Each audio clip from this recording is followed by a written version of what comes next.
अंधारी व्याघ्र प्रकल्पाला जोडणाऱ्या चंद्रपूर ते मोहर्ली मार्गावर पर्यटक सैराट झाल्याचे वारंवार बघायला मिळत आहे. नियमांना न जुमानता या 20 किलोमीटरच्या रस्त्यावर गाड्या उभ्या करून वाघाला बघण्यासाठी गोंधळ घालत नियमभंग केला जात आहे. दिवस रात्र होणाऱ्या या त्रासामुळे वनविभाग ॲक्शन मोडवर आलाय. मात्र पर्यटक, राजकीय नेते व मंत्री यांची नावे सांगून वनाधिकाऱ्यांची हुज्जत घालत आहेत. प्रसंगी अधिकारी कर्मचाऱ्यांच्या अंगावर धावून जाण्याचे प्रकारही होत आहेत. अशा पर्यटकांकडून वनविभागाने आतापर्यंत 28 लाख रुपयांचे उपद्रव शुल्क वसूल केले आहे. मात्र याच मार्गावर वाघाचे हमखास दर्शन होत असल्याने पर्यटकांचा धिंगाणा कायम आहे.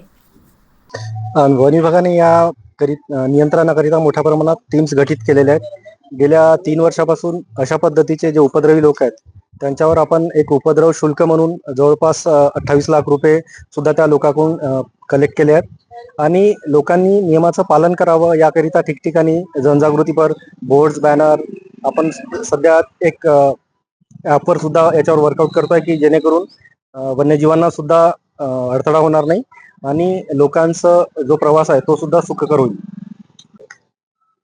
स्थानिक लोकांची एक साहजिकच असतं की कुठल्याही प्रकारची चूक झाली की चूक मान्य न करता राजकीय किंवा वरिष्ठ अधिकाऱ्यांची मदत घेण्याचा प्रयत्न करणे. परंतु आपण अशा कुठल्याही प्रकारच्या दबावाला न जुमानता जो काही नियमाप्रमाणे दंड आहे आपण त्यांच्याकडून वसूल करत असतो.